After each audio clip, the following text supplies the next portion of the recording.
Great. So here I'm going to give an overview of the ABM methodology and this sort of 30,000 foot view of an activity.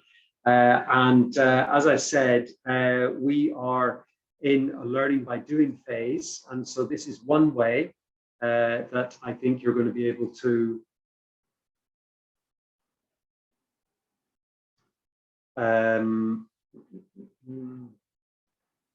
bear with me 1 second. I think we've had a slight snafu on the slides because I was going to start with an overview of the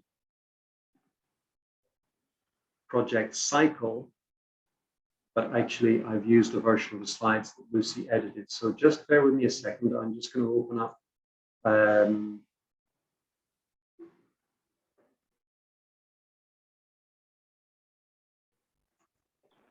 another version, and then if I get the right version, I can share that.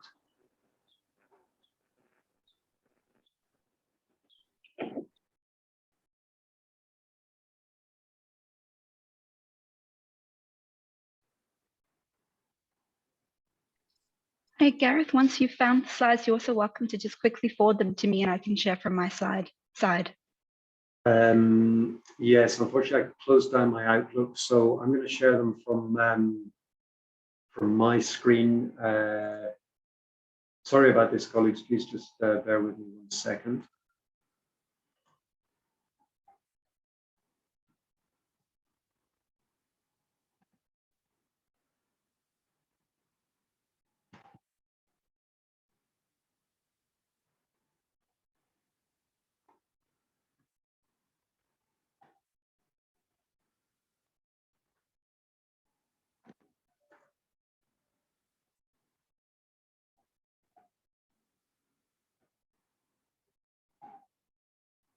Okay, are you seeing my screen, and is it in, Hillary, are you seeing my screen in presentation mode? Not in presentation mode. Now we're seeing the presentation. Okay, great. All right, sorry about that. So I'm just going to go through, I think I've just got a couple of slides here, and then it goes back to where we were. So I'm going to start with an overview. Sorry, Gareth. Yep. There was an echo there. We're actually seeing your presentator's view now. Okay. So just try it one more time. Okay, let me just swap the screens.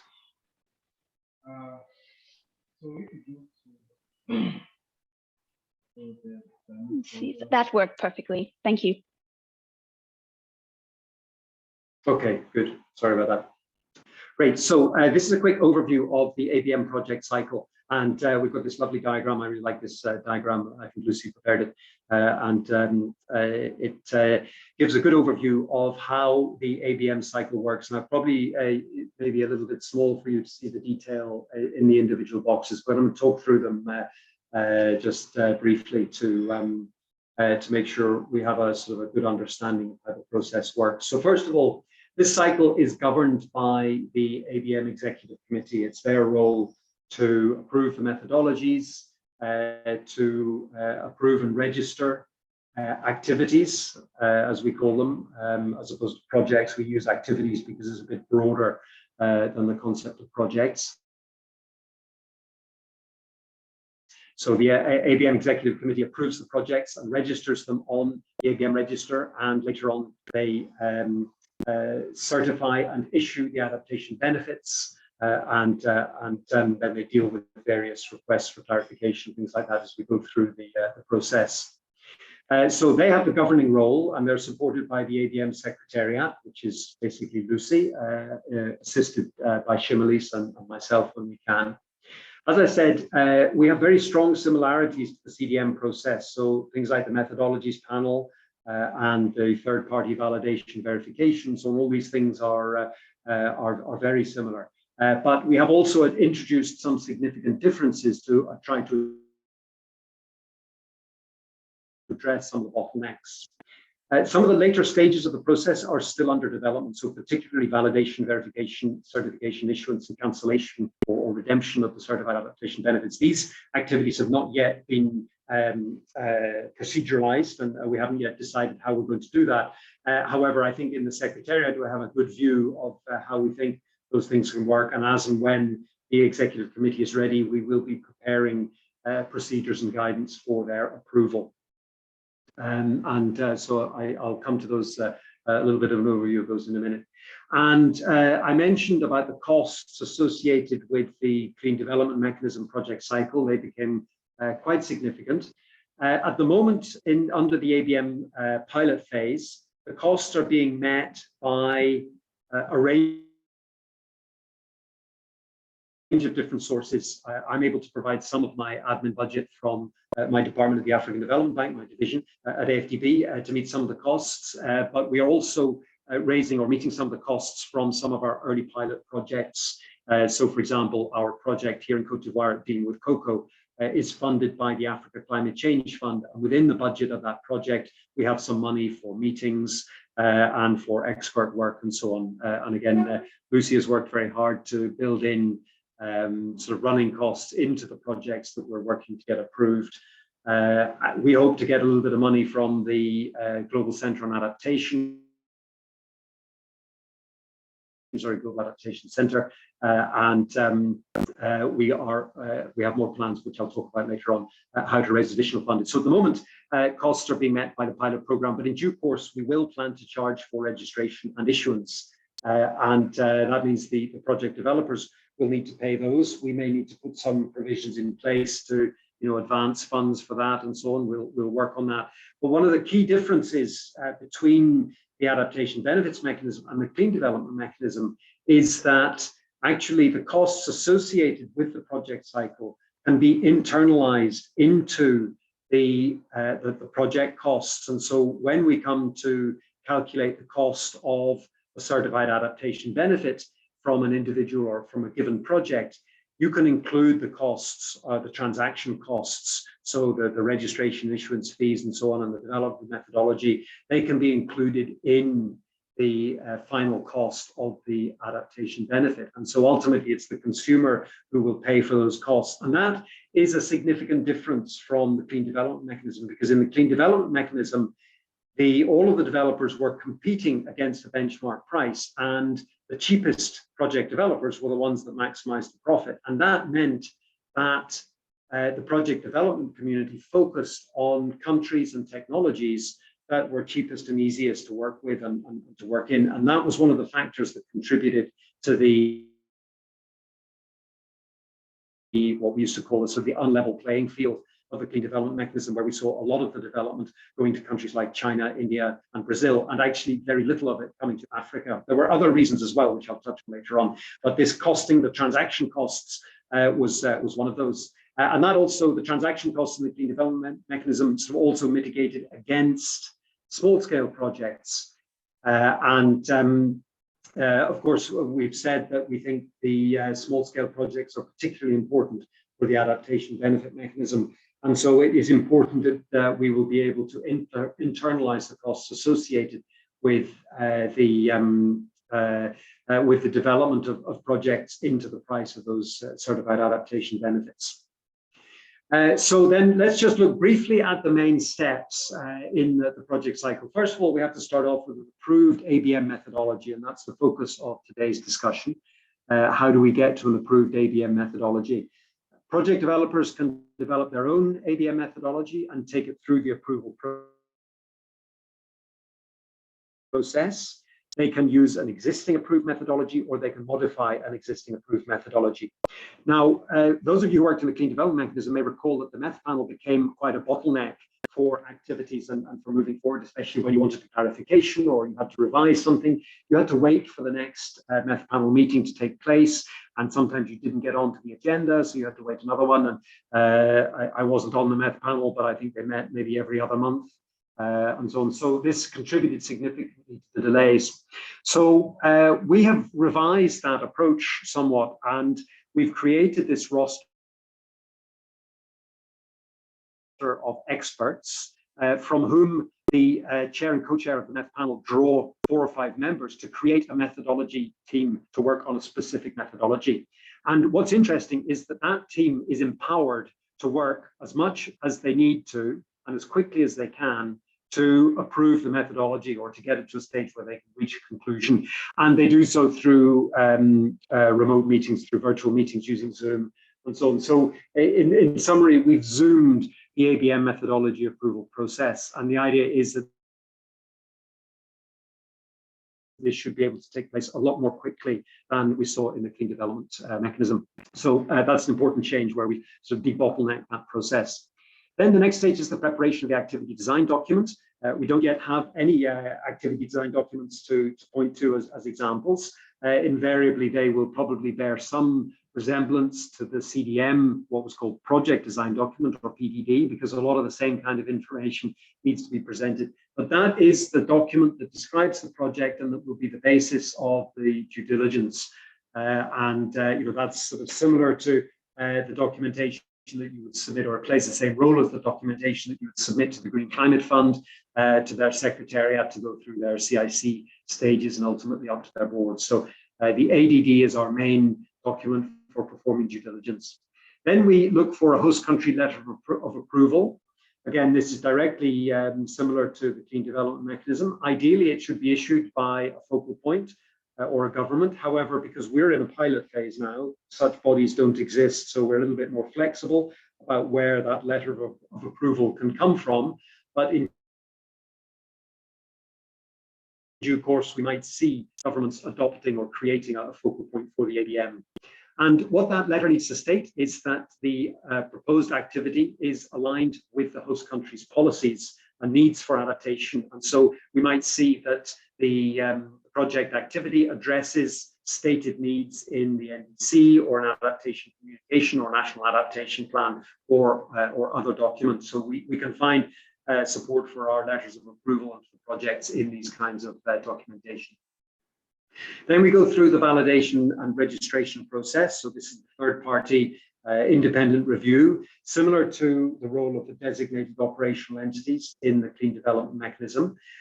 We have not yet developed the procedures for this, but it is at least within the secretariat, we've talked about it, and we think that we can use the same approach as we've done with the roster of experts for the methodologies. We can create a roster of experts for validation and registration, and then we can call down a team, appoint a team leader who might be somebody who has experience from working in the clean development mechanism, for example, a proper sort of qualified auditor to lead that process, supported by other members of the validation roster of experts. And then they do the same thing. They work as quickly as they can to complete the validation exercise and submit a recommendation to the executive committee to either register or to not register or to ask for more information and so on. At some stage during the process, the project developer will seek to sign what we call an Adaptation Benefit Purchase Agreement, or ABPA. And this is the legally binding contract where you have an off-taker who agrees to pay the price to purchase a certain number of adaptation benefits. And this is critical for achieving financial close. And this is really sort of one of the main instruments that we need to create. We don't have any ABPAs yet. We haven't got any examples. There are plenty of examples of purchase agreements. Of course, we're directly analogous here to the Emission Reduction Purchase Agreement, ERPA, from the Clean Development Mechanism. But of course, you have lots of other purchase agreements, power purchase agreements for energy projects and so on. Once you can sign your power purchase or your purchase agreement, then you can move forward to financial close, because whoever's going to lend you the money can be confident that as long as the project goes ahead and generates, in this case, the adaptation benefits, then revenues will flow. So there'll be work around creating and signing a purchase agreement, financial close, and then implementation. Then we move into monitoring and reporting, where you implement the monitoring plan. And then we have the verification, certification, and issuance, which again is very similar to the process we had at the Clean Development Mechanism. And we plan to use the same roster of experts to do the verification. I should just say that, and to point out that by using the roster of experts for validation and verification, we address another of the big criticisms of the Clean Development Mechanism, which was that it was the project developer who paid the third party to do the work. And so people were always saying, well, of course, the third party will register the project because they're being paid by the person who owns the project. So we address that by taking away that responsibility from the project developer, and it is the well, it will be the chair and co-chair of the validation panel who will assign the team, and the payment will be made indirectly through the registration and issuance fees rather than directly to a validation verification team. So we think that that's a good way of addressing that criticism. Finally, we get after the issuance of the certified adaptation benefits into the registry, we get delivery of the CABs, and that takes the form of redemption codes, which are sent to the off-taker, and then the final owner of those redemption codes uses them to cancel or redeem the adaptation benefits and report the benefits that they have created. Now, I'll go through that, and I've got a couple of slides of that at the end of today's session to explain that in a bit more detail, so I won't go into that now. But that will be a very interesting process when we finally get to that stage. So let me pause for questions there, and just whilst we see if there's any questions on that, then we can go back to Hilary, to your slides, and we're going to pick up where we start to look at the overview of the methodology process. So let me just get my participants' screen back up and stop sharing. So please, the floor is open if anybody would like to raise their hand to ask a question.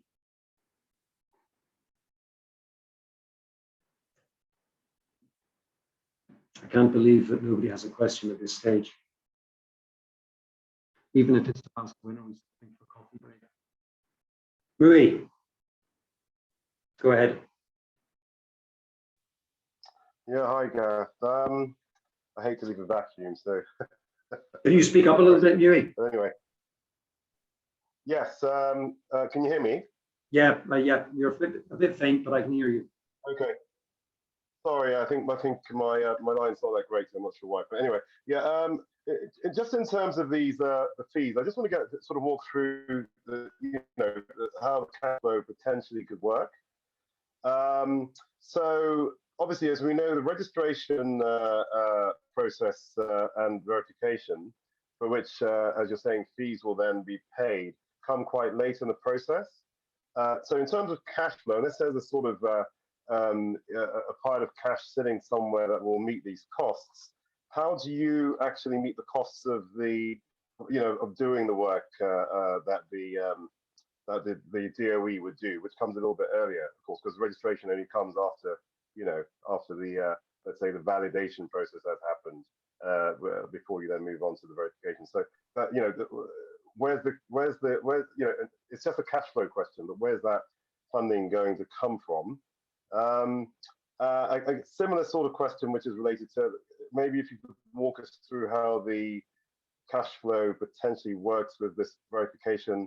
I didn't fully understand when you said that it will sort of all be included in the in the end pricing. I didn't fully understand how that would work, in terms of encouraging people to undertake this without being subject to inhibition of prices. Okay, great. So I don't see any other hands raised for questions. So let me address those 2 points. First of all, the sort of paying for the validation process during the pilot phase.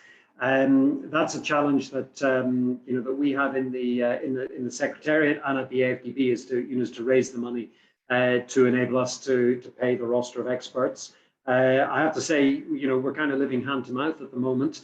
But I do want to note that the ABM Executive Committee members are working at a very minimal rate. Several of them aren't charging for their time because they're not consultants; they're employed by other agencies, so they're effectively contributing their time for free. So we're kind of scraping by at the moment. But and I've got some more slides on this later on. But we are hoping that at the next GCF meeting, we will get an SAP project for $10 million approved. Of course, getting a project approved and then moving to effectiveness is there's still a lot of work to do there. But anyway, I'm hoping that this year we'll mobilize some resources from the GCF to help us meet those funds. We're getting a little bit of money from GCA, I hope. We've got a special initiative approved at the bank that may give us a little bit of money. And then, as I mentioned, we've got some money from some of these project activities. So we'll work to cobble together that money to kind of keep things going until we can move to sort of the second phase, which is where we actually succeed in mobilizing resources into a fund that will focus on supporting ABM activities, and then a proportion of those funds will be used to finance the work of the executive committee and its panels. So we'll hopefully kind of manage to get through that process and raise money as and where we go along. When it then comes to project developers having to, when we get to the stage where they have to pay a registration and issuance fee, I don't know how we'll deal with that. I mean, I think there's various steps that we can propose, and what we saw under the Clean Development Mechanism, there was a process for lending funds. It didn't work particularly well because there were some challenges, but we might be able to address or come up with suggestions as to how we deal with some of those issues. And then on the payment for registration in the CDM, that was $30,000. I don't know, it's probably going to be something similar because there is quite a bit of work around that. But again, we may be able to mobilize some resources that could advance that if we can. So we'll have to be creative, Mui. And then I've got some more slides later on about how we work out those costs to address your second question. William, I'll come to you in just a second. I see there's a few things coming in the chat. There was one about, is it definitely called an ADD? We have adopted the term activity design document. I agree there's potential for it to be confused with other things, but we wanted to differentiate from sort of PDD because it's not the CDM, it is a different instrument. So we didn't want to use that. So activity design document was the term that was chosen. Ambrose was asking about CABs, Certified Adaptation Benefits.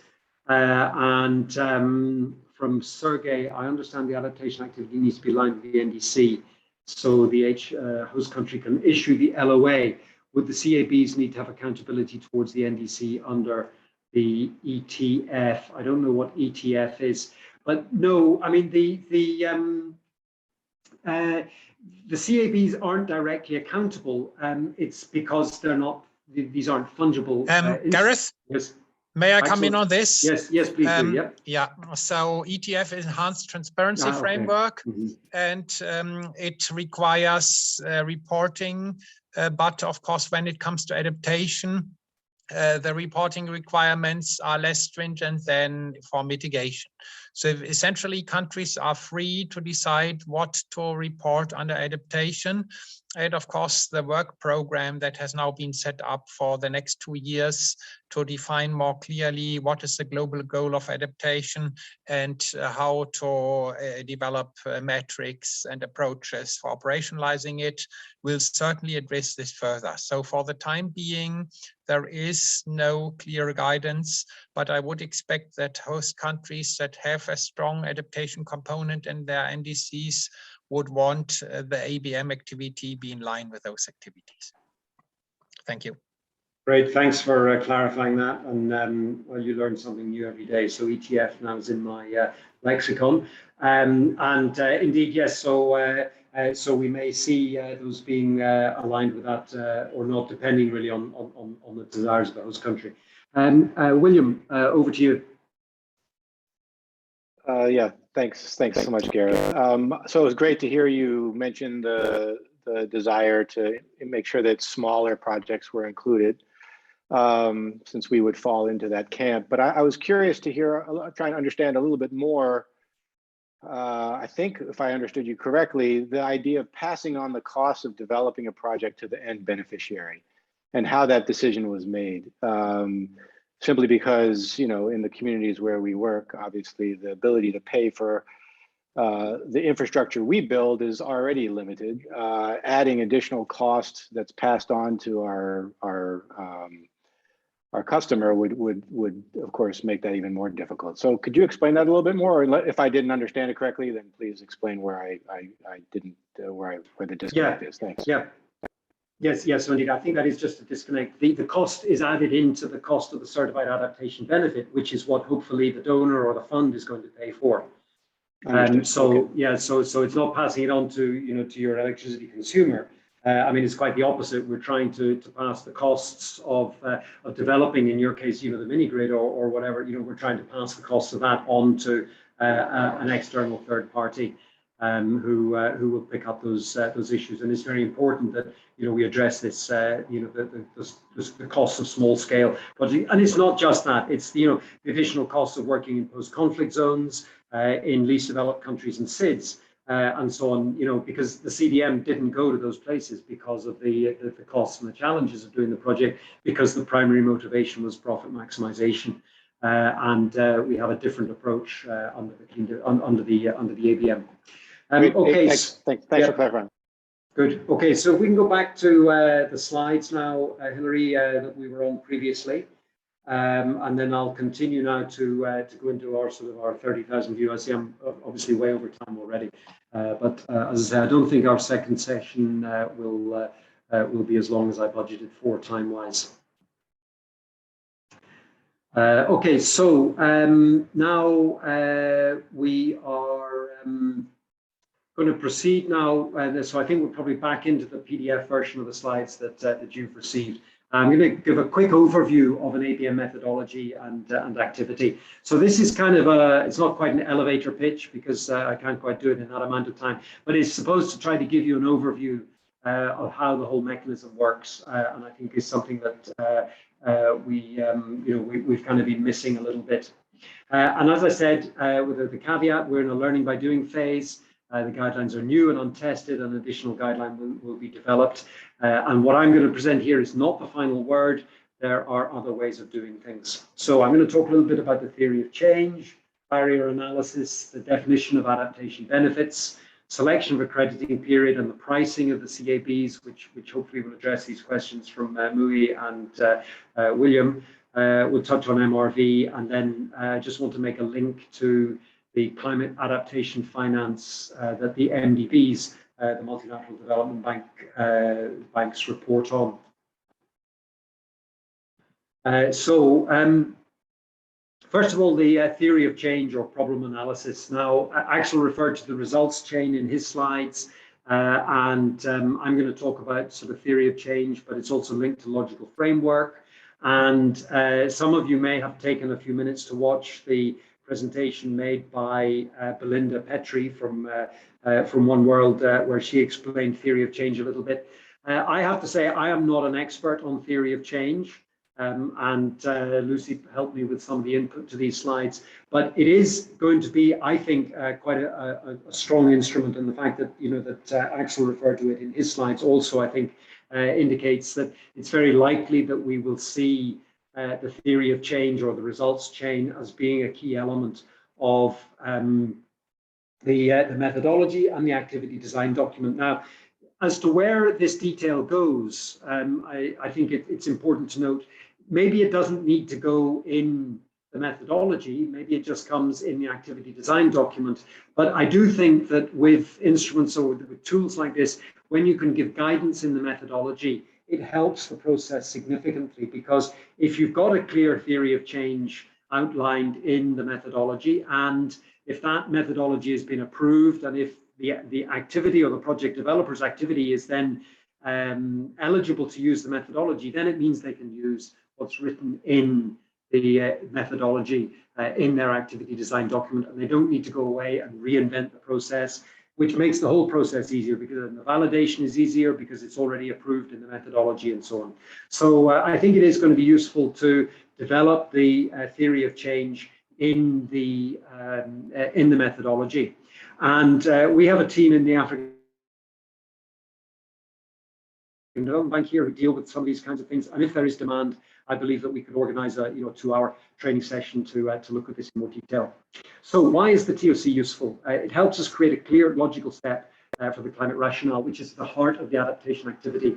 And that feeds into the logical framework where we then develop the means of verification and things like that. So it can be, I think, a really useful instrument for pulling the whole project together.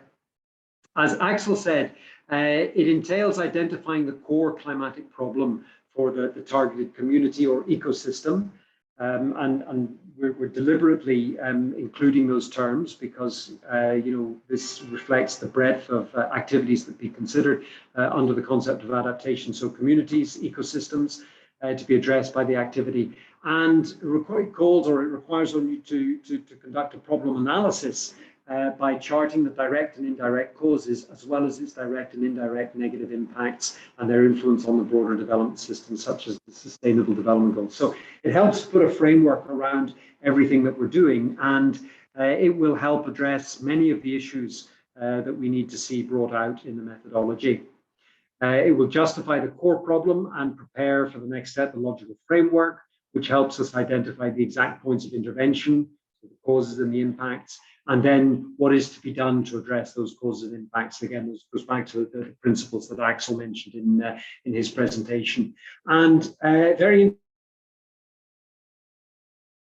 interesting, it also helps to identify what the inputs are. And this is interesting because typically in the development world, we really only recognize inputs in terms of finance and funding. When you look at your GCF project and so on, it's what the co-financing is coming in. And we tend to disregard or downplay other contributions such as land and labor, expertise, biodiversity, local governance structures, and things. And what's, it strikes me that these are things that the communities and the project developers bring. It's what they bring to the table, but it doesn't get recognized in the formal mechanisms that we work with at the moment. Okay, it's difficult because you can't add them all up and present a figure and say this is what we've contributed, but nonetheless, this speaks to the overall challenge about adaptation, is that it doesn't fit into a simple box of adding up emission reductions or adding up finance, but these are still very important contributions that our project developers, our communities, project participants are bringing, and I think that they need to be recognized. So it gives us a chance, the logical framework gives us a chance to bring these things out and then link those to this results chain, the outputs, outcomes, objectives in some language, and impacts, so that we can see the logical chain going through that. So and just there at the bottom, there's an example of the core problem. Community X is impacted by climate-induced drought and has no financial means or capacity to address them. That is the basis for an adaptation project, and the methodology, the logical framework, the theory of change would help us develop the arguments and the discussion that we need to go through in order to justify raising funds for those activities. So some of the features that we see in a theory of change and logical framework, we see a goal or an aim. This is sort of at the top level. And I'll just say here, it's interesting because you can present these things either way. Some you start at the goal or the aim in the future and work back down to the inputs, and you see other layouts that start with the inputs and work down the page to get to the outputs and the final impacts and so on. So there's many different ways of presenting these. But anyway, here we're starting with the goal and aim, and that is the targeted, long-term, highest level positive change about the core problem that can be achieved through the activity. So this is the what are we going to do, and for example, to enhance the resilience of community X to climate-induced drought. So this is a very high-level activity. It is going to be difficult to verify. You're going to have to wait 10 years before you can say whether you achieved it or not. And it suffers from this attribution gap that Axel mentioned as well, because actually in 10 years' time, you're not going to be able to say whether it was really just the project that contributed to that or whether other things going on, because systems don't stand still and communities do other things and other actors become engaged. So, the goal aim is something in the far distance, and the main thing is that we contribute to achieving that. Along the way to the goal aim, we may have objectives to represent what needs to be done to achieve the purpose, with a clear quantitative long-term impact. So this is the how. Within 5 years, strengthen the capacity of 50% of the community members, half of which are women, to use drought-resilient seeds. for example, or supply 100% of households with rainwater collectors. So that's the objective. Then coming down into more detail, we have outcomes, typically medium term, that lead to the impacts or objectives. They are written as if they've been completed, i.e. community members have a greater knowledge of using drought resilient seeds. And so if you can achieve that outcome, then the theory is that you then go on to achieve the objective and the longer term goal. And before outcomes, we have outputs. This is what you're expecting to produce in the short term, and they typically lead to the outcomes. Well, not typically, they need to lead to the outcomes if the theory of change is good.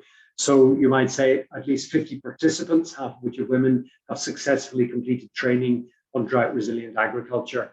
That would be an output coming at the early stage of the project. And then we have activities.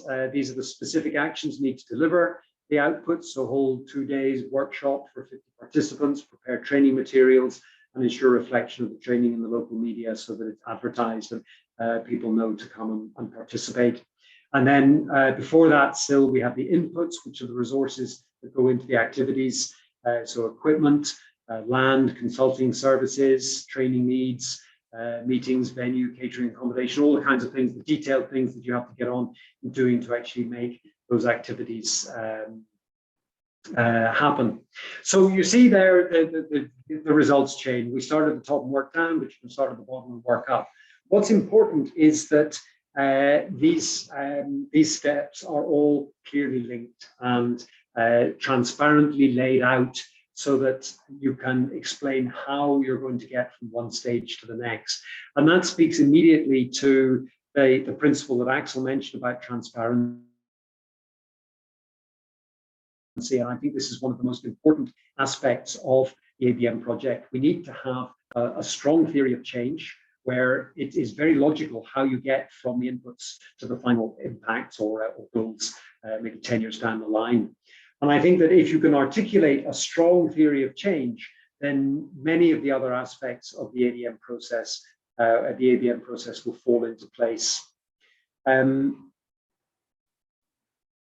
just go to the next slide. Yes, so each output and outcome must address one or more identified direct or indirect causes of the core problem or a negative impact from the problem analysis and build up logically towards the achievement of the objective and the goal. So this is now detailed guidance as to how you actually prepare the logical framework and the theory of change. If there's a strong proven link between each step, then we can be confident that if the project is implemented as planned, impacts will eventually arise. Now that's a critical step or a critical statement. If there's a strong and proven link between each step, then we can be confident that we'll get to the impacts. And that's very important as we come to look later on at the monitoring and verification and at the definition of the certified adaptation benefits, because we want to get to these as quickly as possible. We want to get the money back, we want to sell our certified activities, certified adaptation benefits as quickly as possible. Because we want to get the money back to the project developer, to reduce the risk, to reduce the financing costs and so on. So if there is a very strong link between the activities, then it means the monitoring and verification can focus on the early stages of the project, and we may be able to define our certified adaptation benefits linked to or link the definition to the outputs, because if you can achieve the outputs and you're confident that the outputs will result in the outcomes, which will result in the impacts, then you can say, okay, I've delivered the outputs, pay me now, I'll get my money back, we'll cover the risks, and we can move on to the next project.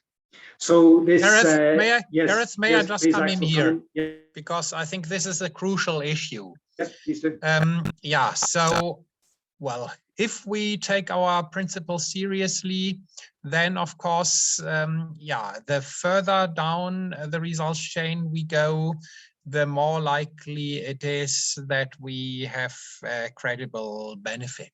So I think ideally we would like to see methodologies that address outcomes and, if possible, impacts. And of course, we now need to have a very clear approach.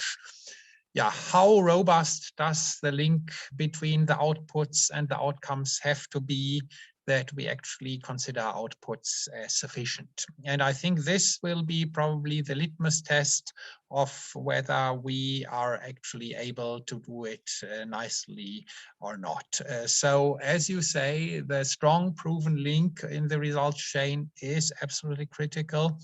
And it's especially critical for this step from the output to the outcome, because it's clear that all the developers will prefer to have the methodology end at the output level or even at the input level. I would think that a methodology that purely goes for inputs is not credible. A methodology that goes for outputs can be credible if we then, in the methodology have really clear indications about that link. But I think this should be a focus of our work in the time to come. Thank you. Great, thanks very much, Axel. And I think, I mean, it's interesting to the way you phrase that. I certainly wouldn't see a methodology just stopping at the outputs. You know, I mean, the methodology, to my mind, it has to deal with the full theory of change. But the verification process, I think it has the opportunity to focus on, you know, as early in the results chain as possible. You know, then, you know, we may see that, you know, that there's provision to issue certified adaptation benefits fairly early on in the project cycle. But the project will need to, you know, to also, you know, I think provide evidence that, you know, that the participants haven't regressed back to the business as usual activity after a few years, or, you know, that the technology has slipped or hadn't been taken up. And then, you know, we may also envisage sort of more academic or independent development evaluation activities to assess the ultimate impact of the project at a later stage. But, you know, I think, you know, we're in a situation such as where we can't say, well, you know, I'm going to implement this project now and then wait for 10 years to see if it works and if we want to repeat it again, you know, because, you know, climate change is happening all around us and we're in the midst of an emergency. So, you know, we're under pressure to move things forward. But I think this, I won't say more about this. I think it's a really interesting area, and it's great that Axel came in to emphasize the importance of that link between the outputs and the outcomes, because I think that will be critical. You know, it's going to be the role of the methodology panel and the roster of experts to assess those linkages between the different stages, to use their expertise and say, is this a reasonable assumption to make? Are we confident that if we do these things, we will achieve those things? I think, you know, that's going to be where the real value is coming from the MEF panel and the roster of experts.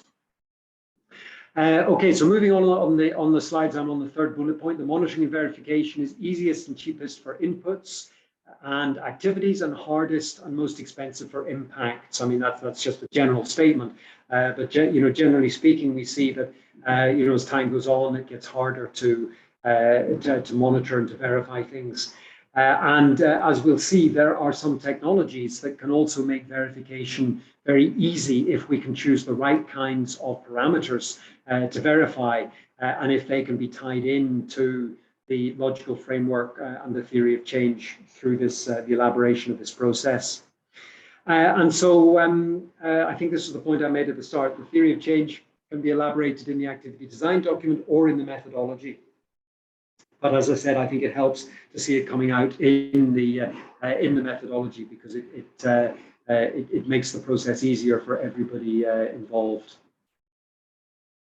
So here's a little graphic of the theory of change. I won't go into this in more detail. I think we've sort of explained it, but you know, that can also be an iterative process. And probably during the development of the methodology. So for the project developers, you're probably going to have to iterate your theory of change a few times to make sure that you get it to a stage where it is suitable for inclusion in the final methodology.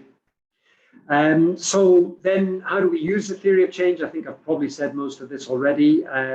Method developers can present a theory of change in the methodology to show how the inputs result in the ultimate impacts.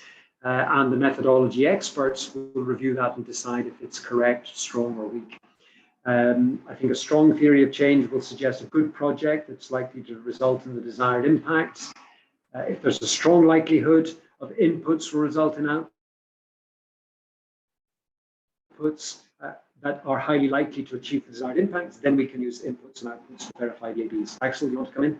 I think that statement maybe is a bit strong. On inputs, I would be really very careful, and I would at least currently not see that this should be a general principle for our methodologies. On the output level, yes, but because if we get it wrong on the input level, we can destroy our whole mechanism. So there, I would ask everyone around our virtual table to think very clearly, how to deal with this challenge. Thanks, Axel. So that's so good. We're getting, I think, some good guidance here. Maybe I'm a little bit, as I say,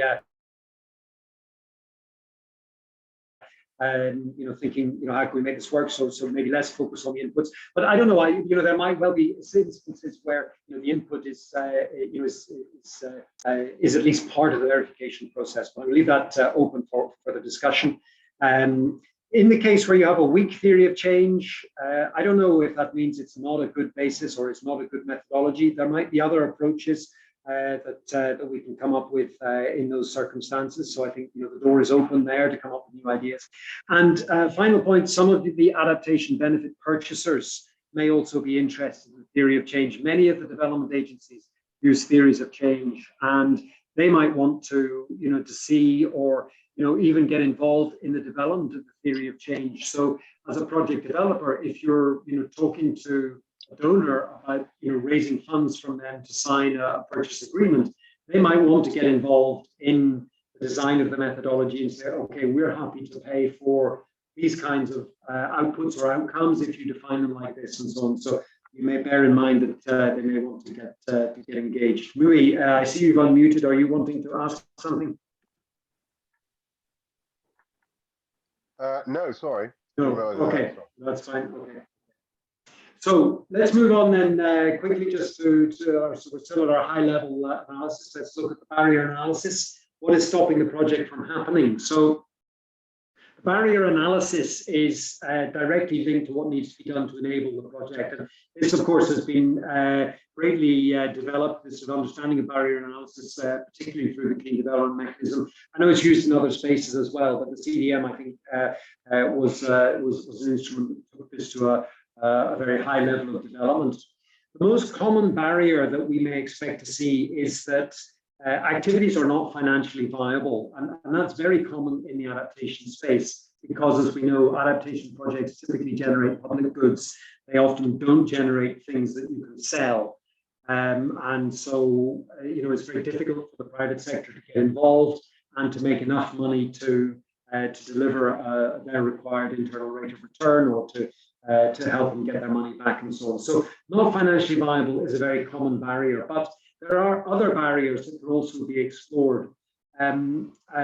Sometimes they're related to financial viability, but it may be easier to express them in a different way. For example, we face some technologies have high risks, perhaps because they are first of a kind or unproven. So when you have a first of a kind technology, it may not be, solar panels are now quite well established, but there are still countries where solar panels is a first of a kind technology because it hasn't been deployed there in the past. So, we may find these sorts of situations. When you have a first of a kind technology, it means that there's no expertise to develop it. Nobody knows how to do the feasibility study. There's no suppliers. There's nobody who can maintain the equipment. There's all kinds of barriers that you face if you want to try to deploy this technology. So it may be that even though the technology is financially viable, there's a range of other barriers that stop you from doing it. You can also find there's regulatory barriers. They can be formal regulatory barriers, where there's actually regulation, published regulations or legislation that stops you from doing things. Or it can be, there are sometimes soft barriers or cultural barriers, for example, over women's access to resources and assets and women owning businesses and so on. These are sort of softer barriers that make these things difficult. However, inevitably, all of these things are generally overcome by providing money. And so, even if you need to overcome cultural barriers, you need money to convene stakeholder meetings and to help support the development of materials and raise awareness amongst the communities and so on, to help them overcome those barriers. So usually it's the provision of finance that helps solve the problem. And the same, often technology might be what's required, but money then can bring the technology. So in the ABM, this barrier, and this is at least one way that we think we could approach it, this barrier could be presented in the form of the financial impact on the project. And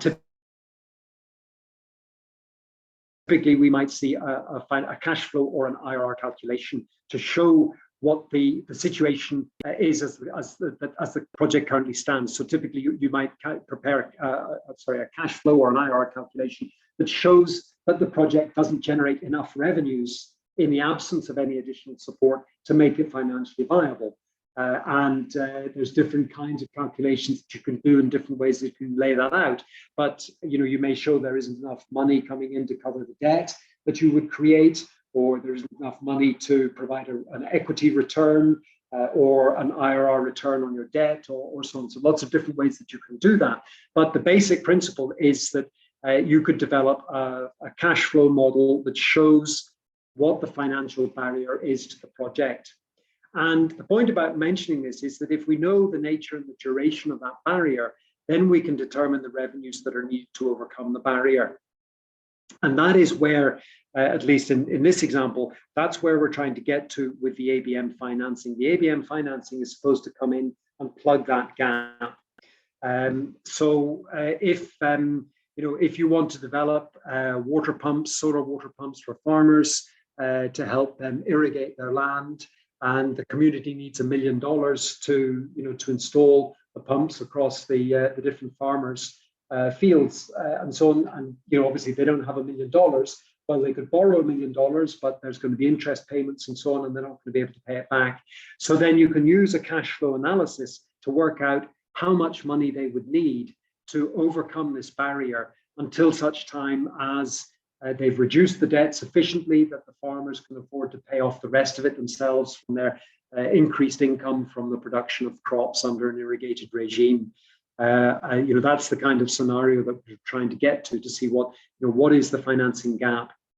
And if the methodology can give guidance on the preparation of this financial analysis of the baseline and the project scenario, then it would help to elaborate what the what the barrier is, and this leads directly into establishing what the cost of an adaptation benefit should be.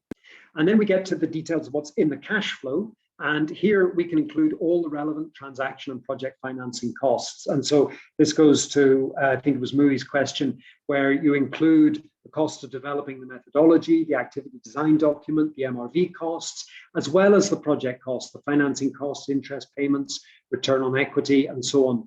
All those things can be included in the cash flow because they are costs that are associated with the development of the project.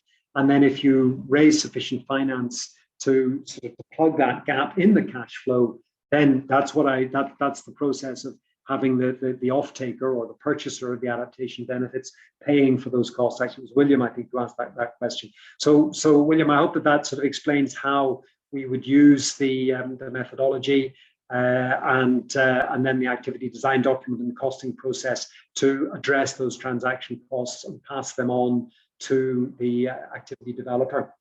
Then we get to, again, a very important point on the transparency aspect that Axel emphasized. All this information on the costs will need to be disclosed in the activity design document.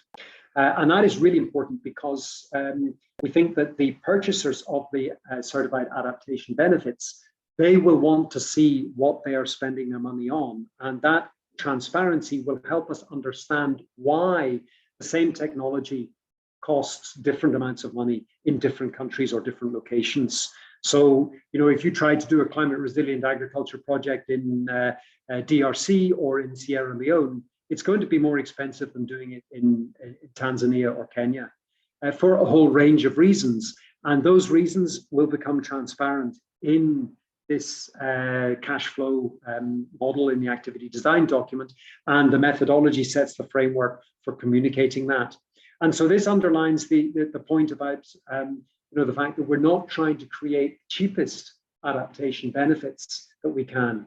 We are designing this process to meet the marginal costs and to plug the financing gap in the activity. And the purchasers want to understand why or what it is that they're paying for. And this will be a challenging message to get across to the donors. And I've already struggled with this, because inevitably the donors and their economists in the donors, they want to know that they get the biggest bang for their buck. And that's one of the reasons why they like emission reductions, because they can say, oh, this project's cheaper than that project, so we're going to go to that project. And that's because the emission reductions that they're getting are fungible. They can add them all up and they can say, well, these ones are cheaper than those. That's not the case with adaptation. So we have to communicate to the donors why this project is differently priced from that project, even though it's doing the same thing. But that doesn't need to be a barrier to the donors purchasing the more expensive adaptation benefits, because we know there are donors who want to work in post-conflict zones. We know there are donors who want to go to countries because they have cultural ties. And we saw from the Clean Development Mechanism that there were funds established to focus on particular technologies, particular types of projects. Methane, for example, was a big focus, agricultural methane, and so on. So there are plenty of donors that have demonstrated in the past that they're not driven by price alone, that they're willing to look into the details of the projects. And that's why we say the adaptation benefits mechanism is really about the story, the narrative behind a project, and why we think that Africa in particular is going to be such a strong selling point for adaptation benefits, because we have so many compelling adaptation needs, and we're going to be able to lay out and explain what the costs are, and convince donors to cover the support, or to pay for these adaptation benefits. So let's move on quickly to the definition of an adaptation benefit. We have detailed guidance on this coming up in the next section. But just to sort of add to keep this narrative flowing, the adaptation benefit, it's methodology and technology specific. So we will see the definitions changing. Even with the same technology, you might find that the definition changes in different countries because the barrier is different. Again, I don't know because we haven't done it yet, but there's certainly provision for that. You, as project developers, you have a great deal of flexibility in defining what the adaptation benefit is, and you can talk to your potential purchasers, off-takers, and say, what is it that you would like to pay for? And you can design projects to meet that. You can also define your adaptation benefits so that they are easy and cheap to verify, and they fit in with the design of the logical framework. I think, with that flexibility, it again gives a great deal of opportunity to project developers. We'll talk more about the definition of the ABs later on. Crediting period and pricing. I hope this is now becoming more clearer as to where we're going with this. So the crediting period, because of the way we've identified the financial barrier and the cash flow, you can now see that the crediting period, or the period over which we're going to issue the certified adaptation benefits, is going to be variable and defined for individual projects. This, again, we depart very significantly from the CDM and indeed from the mitigation world, where there has been a tendency to adopt fixed crediting periods or renewable crediting periods. And I have to say, it's something that didn't get a lot of criticism, but I always thought it was one of the weakest elements of the Clean Development Mechanism, was this arbitrary 7-year renewable or 10-year crediting period. And, because I used to work for a project developer, and of course, our objective was to find projects that paid off within the first year. And then you had 6 years of cash just coming for nothing. It was just rent coming in for something that had already paid off. And, some of you may be aware, a lot of developers made a lot of money out of these kinds of projects, and yet it seemed to go quite unnoticed. It's something that I hope can be taken into the development of carbon markets in the future. But we are definitely addressing it in the ABM, and the crediting period for Gareth, may I come Axel, in here, because this is an issue which, of course, has been debated thoroughly among the experts, and there are various schools. I agree with you that, of course, in terms of the cash flow of the revenue from benefits, you are right. But there is one other issue, which is in the context of the monitoring and evaluation and verification. Because if there's very short crediting period, and it would likewise mean that the monitoring is only very short, then you get into risk of, for example, maladaptation, or also of actually assessing what you achieve in your project. So this trade-off between the commercial characteristics and the monitoring verification characteristics of the project needs to be seriously considered, and we need to see whether we decouple the commercial aspects of the crediting period from the period for which the monitoring and verification needs to be done, because a very short monitoring and verification period would be an invitation for maladaptation. Thanks. Thanks, Axel. I think that's a very good point. I think this also links as well to the strength of the theory of change and the assumptions made between those things. And indeed, there may be instances where we don't have sufficient confidence early on, and the monitoring period needs to be Just sorry to say, Amr wanted to comment. Sorry, Amr still wanted to comment on the previous item. Maybe we let Amr in. Okay, Amir, sorry, it's difficult for me to watch the slides and the hands up. I see your hand up. Amir, please come in. No problem. I just wanted to have a discussion, quick, maybe on the barrier analysis. Maybe if you can go back to the previous slide. Because I think in my view, when we talk about barriers for adaptation activities, maybe our thinking should be different than how we used to do it under the CDM. I mean, if we take your example, if you are doing a protection barrier or flood protection barrier, for example, for an agricultural plot of land, then you do the classical barrier analysis using, let's say, investment analysis, taking into account, the savings that you would achieve because of the crop protection. Then you might come to a conclusion that this project is not additional because the benefits of the savings are higher than, let's say, a benchmark when you do your analysis. However, you would not have done this project from the first place if there were no climate impacts. So I think that the thinking here should be shifted towards whether this adaptation activity is being implemented because of climate impacts or not. So the business as usual, we should think without climate impacts, what would have happened? And then when we include the climate impacts, if we would do this project or not, or this activity or not. And this, in my view, is sufficient to demonstrate additionality. So this is, I think we didn't have the time yet to discuss the guidance for the additionality, but this is a new way of thinking. And maybe because we have many experts here around the table, and also we do have the board members available. So I don't know what is the view of others on this way of thinking for barrier analysis. Thank you, Gareth. Thanks very much, Amir, and sorry for not seeing your hand at the time. I think that's really interesting, and I think this is exactly the kind of response that we're hoping to get when we talk about this being a learning by doing exercise. I think there must be lots of different ways to address these challenges, and I think I hope that this is a forum and an opportunity to explore different approaches. I think, in due course, what I hope for the roster of experts, I hope that we will be able to have resources to, commission further work on these kinds of things, to develop tools and instruments that can actually help us put these activities into practice. Things like this, these kinds of ideas are where we really suffer in not having face-to-face meetings, because being able to meet and talk about these things, is, in small groups is invaluable. So I really hope that this COVID situation and our budget situation allows us to get together and do more work on these kinds of things. And we look forward to your further input on this, Amir. Okay, so let me move on, Dan, just to pick up where we were. So we were talking about the crediting period. and the fact that we want to limit the crediting period to the period of time required to plug the financial gap.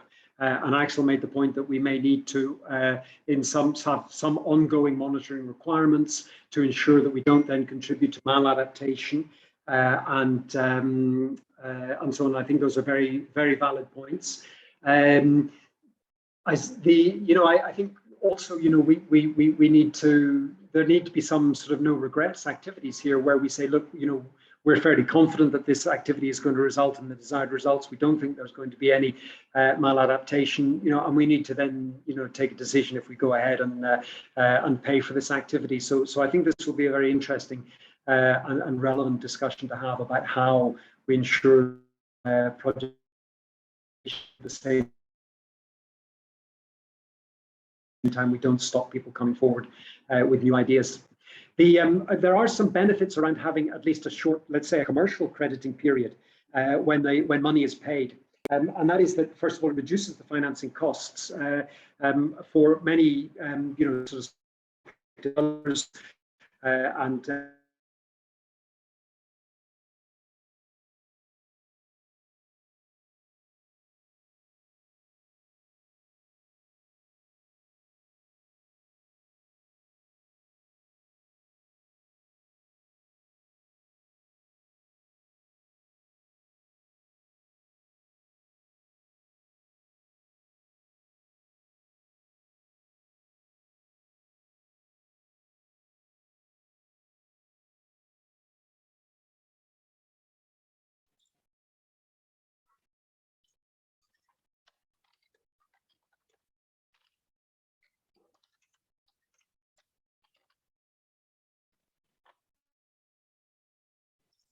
Hello,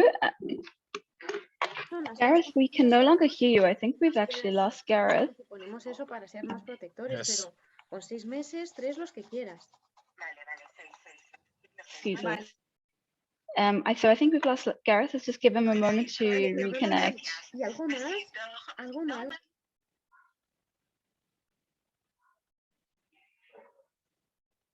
Pues nada, mándales un besito. Gracias, Nat. Hasta luego. Chao. Chao, chao.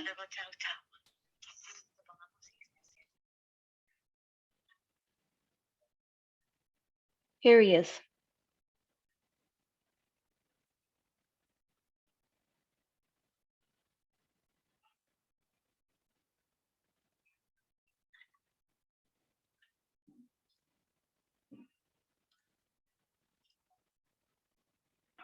Hello, everybody. I'm back. Sorry, I had a power cut. Can you hear me okay? Yes, we can hear you. Yes. Great. All right. Super. Thanks. Sorry, the power's gone off, so I'm now working off my phone. And the biggest disadvantage is my fan is no longer working, so it's going to get increasingly hot. Anyway, now I can't see who's raised their hand because I'm just working off my phone. So you're just going to have to butt in if you want to ask a question. I was just saying about reducing the financing costs in many of the locations where these projects will be developed. The cost of borrowing money is 10, 15, 20%. So it makes a huge difference if you can pay money back quickly. Obviously, that's a major risk for project developers to take on. If you can pay back the money quickly to project developers, it frees up their capital and enables them to move on to other activities. And for the purchasers as well, if you can encourage them or if they can complete their purchase of adaptation benefits from one project in a short period of time, then they can move on to others. And again, that's the direct comparison to the CDM, where, people signed purchase agreements for a 7-year period, and then they were out of the market because they didn't need to buy anymore. They bought everything that they required, and so on. And so, that all their funding was channeled into a small number of project developers. So those are just some reasons as to why it's good to it's good if we can shorten the crediting period and speed up this commercial aspect, bearing in mind, as Axel said, that we may need to carry on managing the sort of longer term maladaptation issues. But as I say, this only works if there are strong links between the inputs and the outputs, outcomes and impacts that we've developed in the crediting period. And then down at the bottom there's just a little sort of reminder that the certified adaptation benefits, the number of CABs that we're going to produce times the price that we're going to sell them at, should equal the financing gap. That's kind of what we're aiming to get to, because if we can do that, then it means we can provide certainty to the project developer as to how much money they're going to be able to raise from the sale. We can be transparent and clear to the purchaser as to what they're paying for, and that they're not financing huge profits for the project developers. And I should say, I think I did list in the in the costs of the cash flow. Of course, the project developer is expected to make a return. We are expecting you to have a profit. You're putting your resources, you're putting money at risk, and so you expect to make a return. But that return needs to be transparent, and the purchaser of the adaptation benefits may take a view on the size of that return, or it may want to compare your benchmark IRR against other people's benchmark IRR, so that they can decide who they want to support. So I think it's important that that information is outlined. Hilary, can you move to the next slide, please? Thanks. So then moving on quickly to MRV. Consequently, the MRV could focus on cheap and easily verified outputs and outcomes that lead to the impacts. Again, bearing in mind Axel's comments on whether we think we can work with outputs or if we need to go to outcomes, that's up to the individual methodology, and the Meth panel and the roster of experts will scrutinize that carefully. But I think it will be very interesting to look to see what things we can use outputs for and the impact that will have.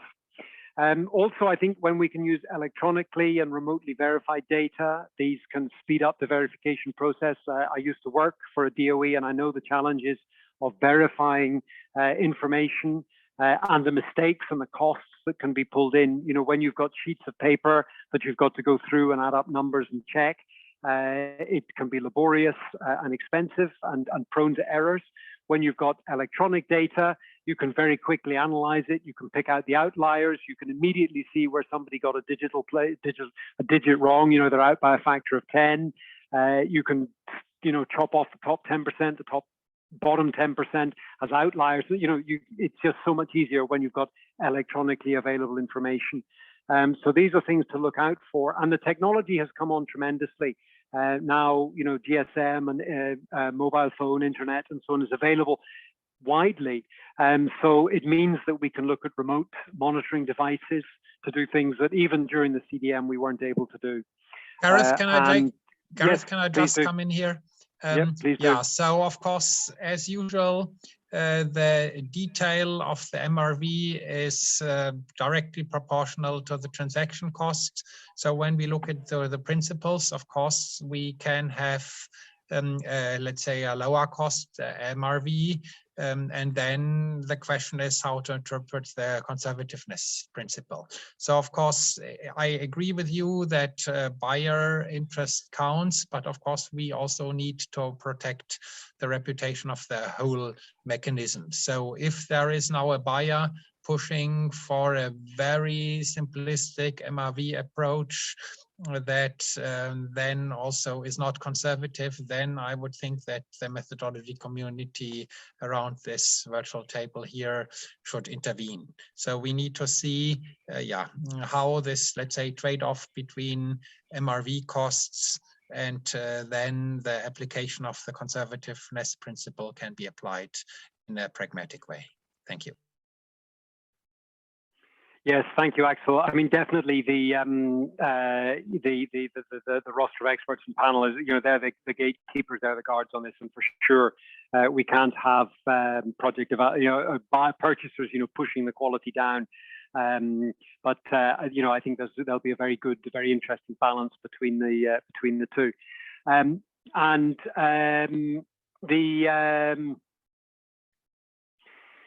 we learned from the CDN that complex methodologies can become very hard to verify, and the costs can become quite a barrier to that verification process. So, as far as possible, we want to meet this challenge of making the monitoring and verification simple and cheaper, but also maintaining the credibility and transparency. So there'll be a very interesting balance there. Next slide, please, Hilary.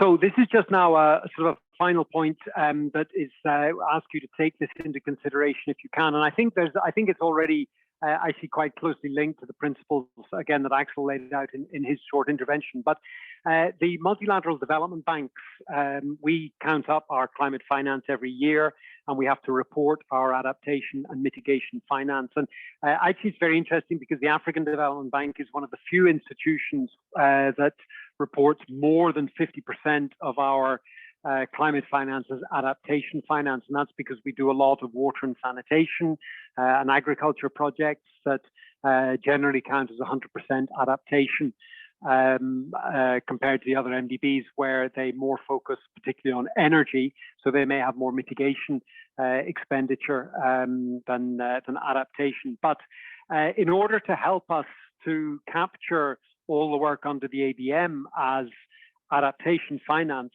it would be good if you can consider the MDB climate finance or adaptation finance methodology, which you can find in, if you Google MDB climate finance 2020, you'll find the latest report, and in Annex B and in Annex C in some of the earlier versions, you'll get the adaptation methodology. And basically, there are three things that you have to do to count as adaptation finance. First of all, you need to set out the climate change vulnerability in the context of the project, and that was the first point that Axel made about there needs to be vulnerability, otherwise you can't have an adaptation project.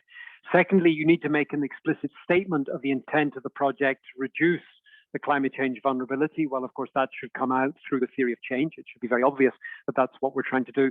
And then finally, you need to articulate a clear and direct link between the specific project activities and the objective to reduce the vulnerability. And again, we should see that in the theory of change and the logical framework and so on.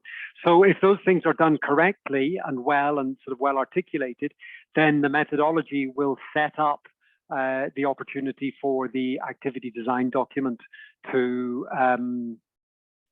clearly meet the requirements of the MDB climate adaptation finance reporting process. Next slide, please, Hilary.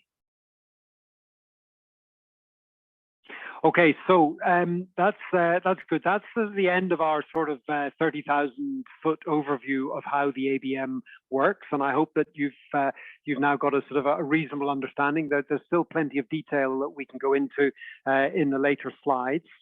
And so I wanted now to give you a chance to engage a little bit on this and to get some views from you. So we've got well, we've got 3 questions for a quiz that we're going to go through. So it'd be nice if we spend a few minutes talking about these.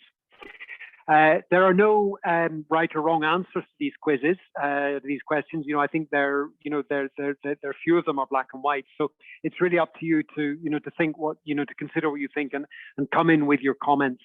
So the first of this is to look at the theory of change and to ask you whether you think that the listed parameters below are indicators, whether they're inputs, outputs, outcomes, or impacts. And as I say, it's a gray line between some of these things. So I'd be interested to hear your views. I think the easiest way is just to have to open the floor and to invite people to come in. However, I'm now slightly hampered because I can't see the participants list at the same time as I'm sharing the slides. I can try to get it on the screen, but it may be a little bit hard for me to. I don't think I can. So maybe I could invite Hilary, if you could keep an eye on who's raising their hand and invite them in.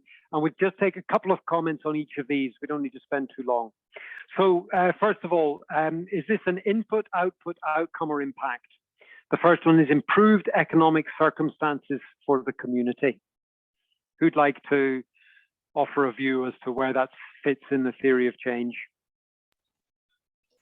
Rhoda, thank you. Your hand is up. You may go ahead. And then Sam afterwards. Well, I think improvement of economic circumstances for the community, that should be an impact in the theory of good. Okay, thank you. A clear statement of impact. Sam?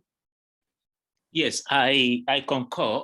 It's a clear statement of impact because, again, you're talking about the whole community, and it's not only your project that will contribute to this achievement. There might be other interventions in the community that will also be contributing to this. So a lot of contributors are contributing to this particular achievement of improved economic circumstances. So in that case, it's an impact statement.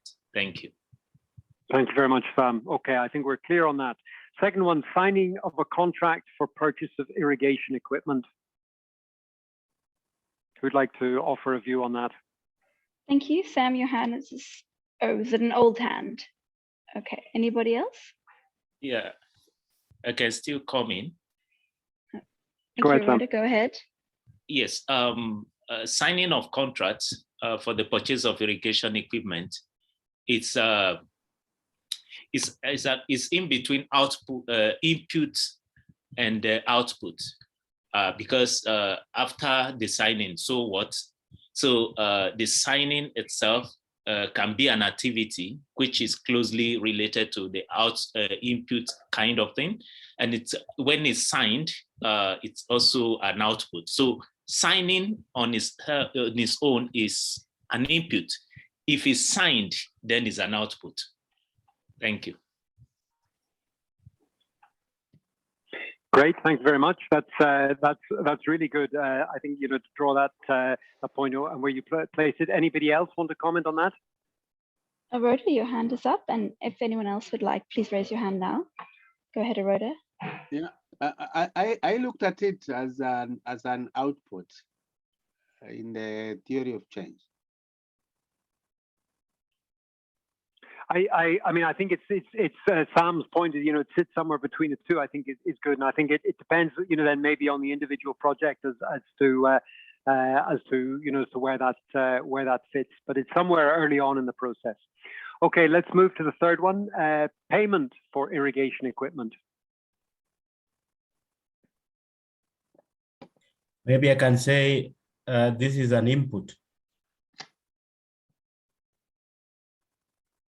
Okay, I don't know who said that, but it could be an input if the if the project developer is the one who's paying for it, then indeed it could be an input.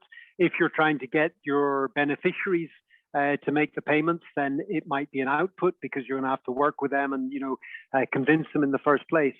But I agree. This is it could sit on either one. Any other views on that one? Somebody raised a thumbs up, so I don't know if they were meaning to raise a hand up, but if that was you, please go ahead.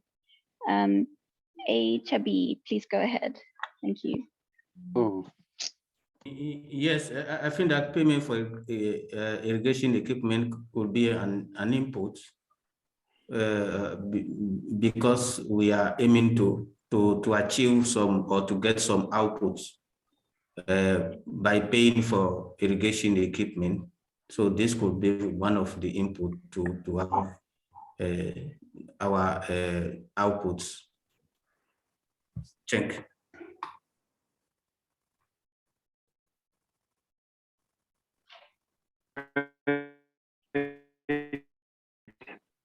Okay, good. Free cover over previous.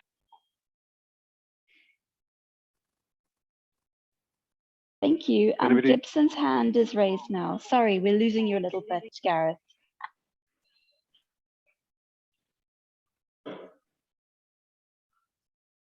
Okay, go ahead, Gibson.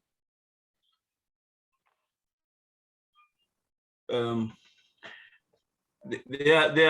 are certain payments that are made before the equipment is delivered, and so payment for irrigation equipment may not be an output if the equipment is not already on the site. So it depends on the contract, the way the contract for the project, or if it is individual people who are directly going to put it into their farms. So it's a confusing statement. Thank you. Okay, thanks, Gibson. You're right. I mean, it's not clear, and this illustrates the challenge that that we will have in developing these and articulating a clear theory of change to help us establish these. Sorry if I'm breaking up a little bit. I hope you can bear with me. Let's move to the next one, a satellite image showing tree. Gareth, Andrew's hand is also up. Okay, Andrew. Hi, I was just trying to work out, so if you're understanding as a project developer, if you just take this example of irrigation equipment, surely it would only be an output at the point that that equipment is actually functioning, so that all the previous stages would be inputs, everything from signing the contract even to payment of the equipment. Surely it's only when it's there installed does it actually become an output.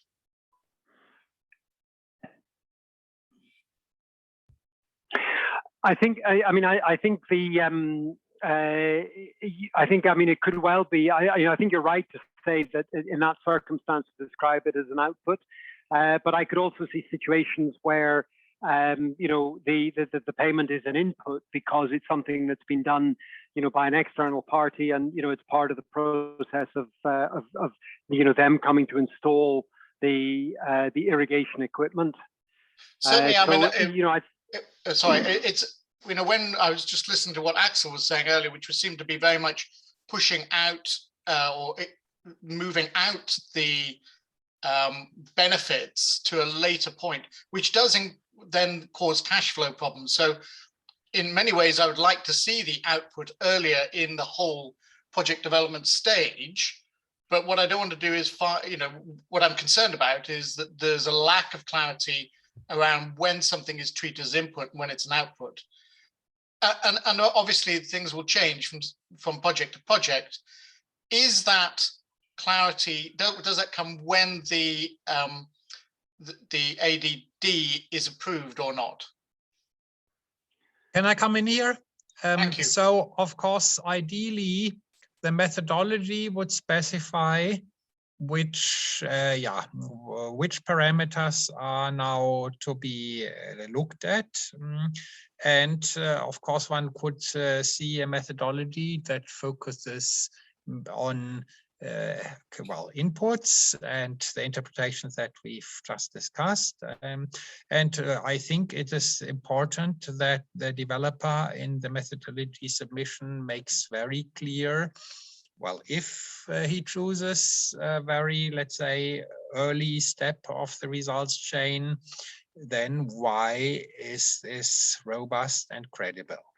I know, of course, that there is interest to prevent very long-term monitoring requirements. But yeah, we have, of course, this trade-off now between the interest of the developer to get everything done very quickly. And I just want to give a case from a very high-flying multilateral development bank initiative, clear investment funds, where actually everything was done at the point of disbursement of the loan, and then they didn't really care about actual implementation of the activity, and that was a multi-million project activity in a large Asian developing country or emerging economy even. So we need to be aware of these trade-offs and deal with them in a manner that we can remain credible. Thank you. Thanks, Axel. I think that's really, I think you kind of summed it up. I mean, I think the process is there to facilitate to bring the projects forward, to push against the delays that it takes, the time that it takes to implement and develop projects. But at the same time, we need to ensure that what we're doing remains credible. Okay, let's pick a couple more. Satellite image showing tree cover over previous degraded land. Thank you, Sam. And then actually, let's go to Bisa first, and then Sam, if you don't mind. Bisa, go ahead. I think this one qualifies to be an input for whatever project we're trying to design. Thank you, Sam. Go ahead. Okay, for me, it's either an output or an outcome. And it is an outcome if the project developer, the aim of such intervention is to get to develop a satellite image from an activity that happened or a process that happened to show degraded land, tree cover on previously degraded land, then it's an outcome. But again, if it is still an ongoing that, okay, after we've seen the degraded tree cover over the degraded land, what do we intend to achieve with the image? Then we are not there yet. Then it becomes an output. So it depends on these two circumstances, and also based on the project development, what we want to see. So it's an output, and also can be seen as an outcome based on these two conditions and factors. Thank you. Thank you, Sam. I think next, Naledzi, and then Oroda. Apologies if I mispronounce your name. Yeah, thank you very much. To me, it can be an impact. For instance, if the end result was to increase land cover and therefore provide ecosystem services like firewood, building material, and so forth, then that image which shows now where it was clear, the background, now trees, can be an impact of that project, because now the ecosystem service has been restored and so forth. Thank you very much. Thank you. Thank you. Oroda, you can go ahead. Yes, I look at it in several aspects. I think it can be an input, it can be an output, and it can also be an outcome. My explanation is, supposing we want to do the mapping of vulnerable communities, then of course we will require satellite images analyzed to provide cover. And in that sense, it becomes an input, because it is not the end result. The end result is we want to analyze the vulnerability of the specific community. And therefore, we are looking at cover as an input into the assessment of cover, as an input into the assessment of vulnerability. That would be one aspect of how I would look at it. The second one, I would look at it as an outcome. If the objective was to assess the cover of the specific area, if that was the objective, then it becomes an output of that assessment. But it can also be the impact. If, I mean, sorry, not impact, but an outcome. If, I mean, if, I don't know whether, I'm actually in between the output and income and output, in the sense that what is that the end result? If it is the end result, then it becomes an output. But I mean, sorry, it becomes an outcome. But if that is not the end result, then it becomes an output. That's how I look at it. Thank Very you. good. That's all the hands. Yeah, thanks. Gary, sorry, I don't have my hand facilitated. Sorry, just to say a few words on this. Humanly speaking. Please go ahead. Yes. So I just want to comment. Satellite image is a proof for improving land cover or vegetation cover.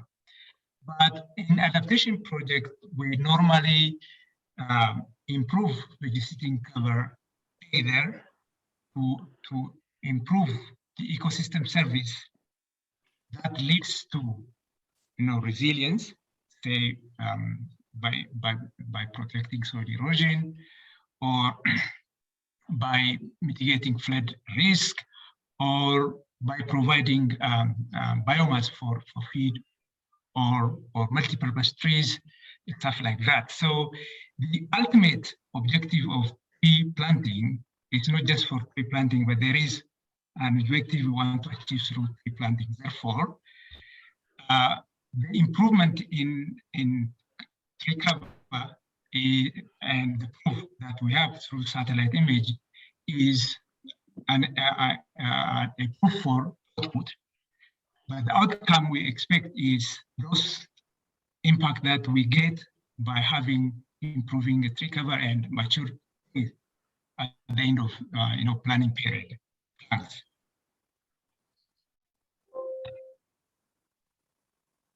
Great, thank you very much. Well, that's a very rich set of responses, I think, to that question. And I think in the interest of time, I don't think we need to go into the other ones that I've listed, but I think that's been a very useful discussion to show that it's not straightforward to determine what are inputs and outputs and impacts and so on, and that it does need careful consideration as you develop a theory of change and as we review them. So I think there'll be more work for project developers to do as they consider how they develop their theory of change in the methodology. And then for I can see the meta panel are going to spend quite some time with a roster of experts. We'll spend some time discussing these aspects. Let's move on to the second question on our quiz then. So here, this is about the costs that go into a financial analysis. And again, this is very context specific, and I can't say that these things are or are not eligible to be included. So the purpose of this, again, is just to trigger a little bit of discussion to think about, in what circumstances would this be an eligible cost to include? And, would you ever say, well, no, definitely there's no way that an adaptation benefit purchaser should be paying for these kinds of things. So if we just do the same thing again, we'll go through some of these, and please raise your hand and, and offer your opinion as to whether you think this is an eligible cost that should be assigned to the project activity, or or whether it's ineligible, or in what circumstances would you consider it to be eligible. So the first one is the cost of developing an ABM methodology and the activity design document. Is that something that should be included in the cash flow and therefore the price of the ABs? Thank you. I see two hands. Anil, would you like to go first, and then Oroda? Go ahead, Anil. Oh, your hand is down. Okay, Oroda, you can go ahead then. For me, I think it's an eligible. Sorry, it's an eligible cost, and therefore it could be included, even though some donors may not accept the costs of developing the project. But in my opinion, overall, this should be an acceptable cost. Thanks, Ambrose. I would agree. I would agree with you. This is definitely, well, in my view, this is an eligible cost. I mean, it's a barrier to accessing the funds, and certainly, this is one of the major challenges for small-scale projects, because if it costs you $20,000 to develop an activity design document, it's the same whether it's a big or small project. And those are conditions that mitigate against small-scale projects and against the kinds of things we're going to see, I think, in the adaptation world. So for me, this is definitely an eligible cost. So let's skip one, and let's a fleet of 4x4 project vehicles. Sorry, Gareth. Yep. Marilyn had their hands up. Oh, Marilyn. Okay, and please George. Come in, Marilyn. Marilyn and George. Okay, I think it's the same thing you said for the A. I just wanted to say it's an effective way of looking at cost, and holistic way of looking at cost for a project. So I think it should be included. So I was just agreeing with you, so I didn't need to talk anymore when you had spoken, Gareth. Okay, thank you. Thank you, Marilyn. George? So I'm a little caught here now, because I was raising my hand to answer on B, but I'll answer on C, it's fine. On B, I was basically going to say it's probably fine unless it's wildly more expensive than comparable technology alternatives like wind. And on C, my answer would be that it's it's probably difficult to justify unless the circumstances really require it. It's sort of one of the red flags often for a lot of donors, a lot of financiers. So you really need to be in an environment where there's a business reason, so to speak, to actually have 4x4 project vehicles. You know, the terrain, the local terrain, what have you.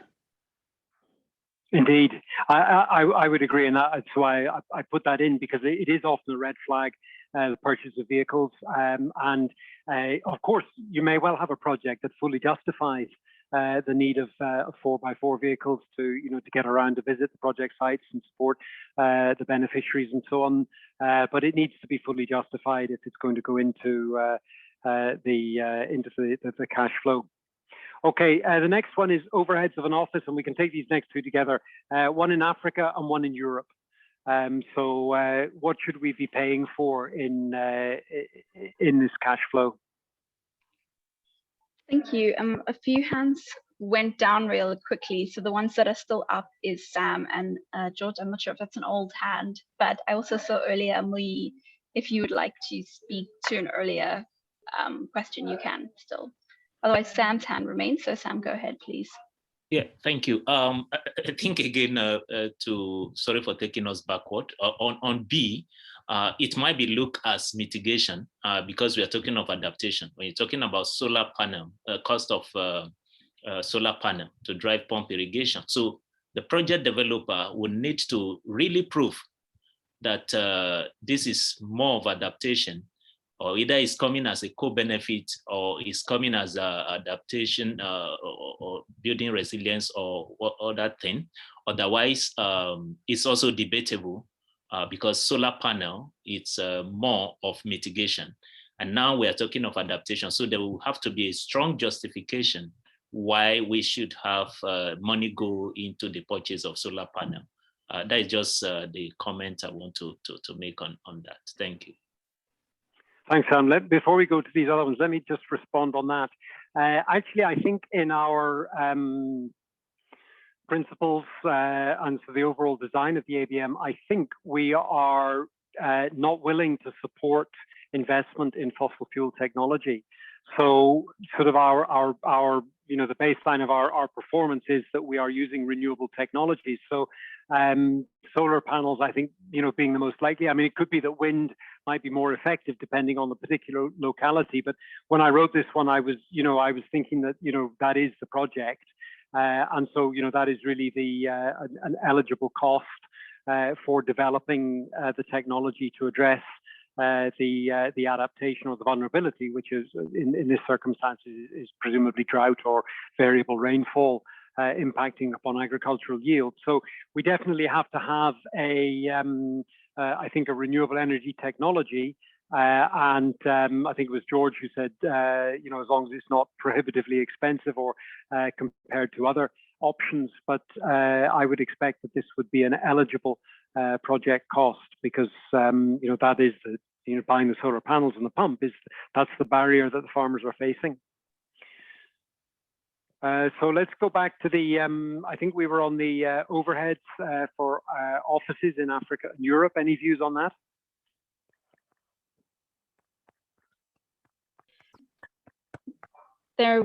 Lucy's unmuted, but Aroda just, okay. There are no hands raised at the moment. Lucy, no is there hands something raised, you okay. wanted to add?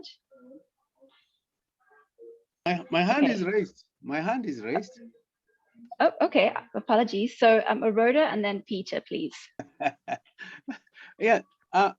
Well, I may not be quite conversant with the situation in Europe, but I think in some of the projects that we get involved in Africa, payment for an office in Africa sometimes is eligible expense because, as the previous contributor had said, some of these things are actually barriers that we need to address, and therefore addressing overhead costs for an office in Africa, in my opinion, would be eligible expense. In Europe, I'm not so sure about the circumstances. Thank you. Go ahead, Peter. Yeah, I think it all depends on what the office is actually for. If it is a project office in a remote location where the project team has to work out of, then it's definitely an eligible expense. If it's just the overheads of the headquarters of the company that happens to be based somewhere in Africa, then there are usually arrangements made for an overhead cost as a percentage of the total cost, which would be an eligible expense. But again, it depends on which donor and what rules they have in relation to charging for overheads. Great, thank you very much. I think, again, I think that's illustrated sort of the range of the kinds of questions we might want to consider. So let's move to the third question then. I think just in the interest of time. I don't know if you can hear me, but I can't. Yes, Mui. Now. I'm not sure what's going on. Mui, I can hear you. Mui, did you want to come in? Okay. I can see what's typed, but I can't hear a thing. Okay, you might need to drop out and rejoin. Let's move to the third question then, please, Hilary, on the next slide.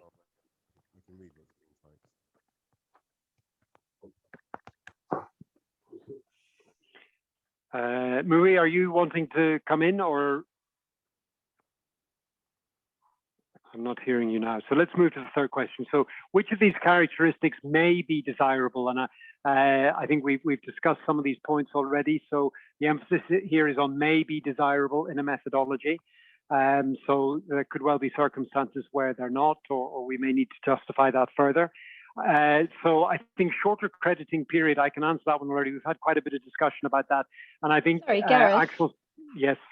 So sorry to interrupt. We did prepare a Mentimeter for this, but we don't have to do it if you prefer just to discuss it. Oh, okay. Let's do the Mentimeter then. I may struggle to participate because I'm just working off my phone, but let's do the Mentimeter for this then. So I think, I guess, yes, you're going to share, Hilary will share the link and you can answer these questions, and let's see what the responses are on these ones. Don't take too long over considering them. You just have to say yes or no. Thank you. Yeah, the link, I've just posted it in the chat box. We're first just going to reestablish everyone's positions so that the next result is stratified. So I see 7 people have answered. Thank you very much, 10. So waiting for about another 20 people. If anyone has any trouble with the link, let me know. Okay, so we're seeing 7 members of the roster of experts so far, 8. Thank you. So this should be the same as your previous response. I won't be able to respond, Hilary, so this will be at least 1 down. Okay, we're waiting for another 15 people, I would say. 16, okay. Click the link. So this is Moy. I've logged back in, but can you post the link again? Because everything's gone from what I had. Oh, I see, sure. Here you go, posting back into the chat box. And we can hear you much more clearly now, Mui. Okay, almost there. Just another 10 more. Waiting for 10 more people to answer this first part. We'll just give it another few more seconds. Come on, everybody. There we go, coming along. And let's try to get 1 more. Thank you. Okay. We will move on to the next question. Hopefully you've all had a chance to answer this one. And here we go. This is the question that Gareth just had up on the screen. Click on the link and vote. Not seeing any votes yet. There we go. 6 votes. Thank you.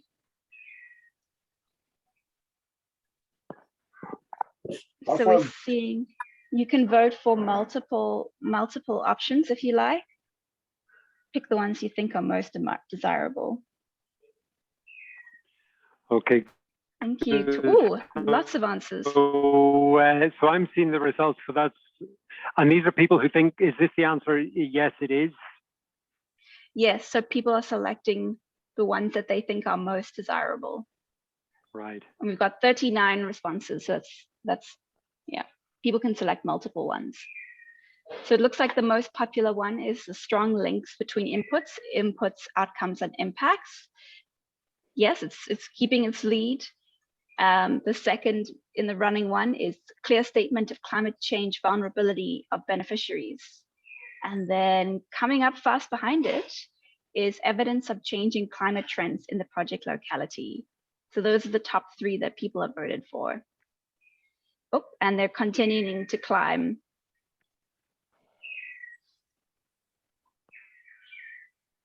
Great, thank you. What's yellow? Unknown. Unknown. Okay, right. Yeah. Okay. Oh, cool. Yeah, I guess I hadn't determined whether they were a developer or expert. Yeah. That's very interesting. Okay, good. And so we see, for example, the multiple definitions of adaptation benefits has fewer votes. I would agree with that, because the reason I put that in was to it doesn't help us in articulating what it is that we're going to deliver. If we have multiple definitions of adaptation benefits, in at least in the way we're looking at in this discussion, where we want to try to allocate a price for the delivery of an adaptation benefit, then if you have lots of different adaptation benefits in your project, then it's going to complicate the process quite significantly. Whereas if you have, although there may be other co-benefits around it, if you can focus on one clearly defined adaptation benefit and say, right, this is what we're going to deliver and this is what it's going to cost. You've got these other co-benefits around it that will also be delivered, then that may help make the process clearer. And on the ones that have got lots of positive votes, the strong links and the clear statement of climate change vulnerability, I think it's agreed. These are definitely requirements of a strong methodology. Evidence of changing climate trends in the project facility, yes, we need that for the baseline to establish what what the vulnerability is. And then the other 2 on the left-hand side, short crediting period. Well, we've had some very interesting discussions around that. And then the strong financial returns. So technologies that have strong financial returns are less likely to face a financial barrier, but they may face other kinds of barriers. So that was in somewhat a bit of a trick question. You may find that, for example, we know that lending money to women for agricultural purposes, for adding value to products, this is generally a very good activity, but there are often cultural barriers towards women being able to borrow money. They can't present any collateral because they don't have ownership of land and so on. So I think those are some of the interesting considerations there. Great. Okay, well, I think that takes us to the end of this session, and I plan to have a coffee break here, or a break what is suitable to your time zone. Anyway, a comfort break for 15 minutes. So I make it just gone 10 past 11 on Greenwich Mean Time here in Abidjan.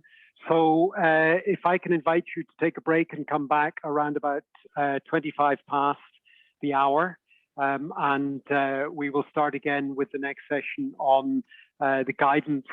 So we're going to start looking at the actual guidance documentation and going through some of the clauses that are written there. Okay, so please take a few minutes and come back when you're ready. I suggest you just leave your connection open so that you don't have to be readmitted. And hopefully my power will come back on. But anyway, enjoy your break. Speak shortly.